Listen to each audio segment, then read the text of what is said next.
Understanding the driving forces of electric vehicles. The automobile industry will transform in the next decade, prompting widespread adoption of electric vehicles. What drives EV forward? Government subsidies and policies. To bridge the price gap between electric and conventional vehicles. Environmental concerns. To reach fuel economy and CO2 emissions targets. Main components of today's EV.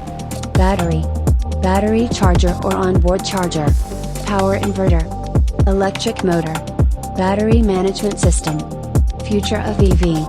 By 2025, EVs and hybrid EVs will account for an estimated 30% of all vehicle sales, requiring a broad charging infrastructure and network. Ensuring the efficiency of EVs, the development of solid-state batteries will also become a trend. Advances in silicon carbide, MOSFETs and HEMTs will improve electric power transfer system by integrated power modules. As DC link capacitors in EV inverters, electrostatic capacitors will become the suitable option. To keep up with industry trends, stay tuned on TECHDesign.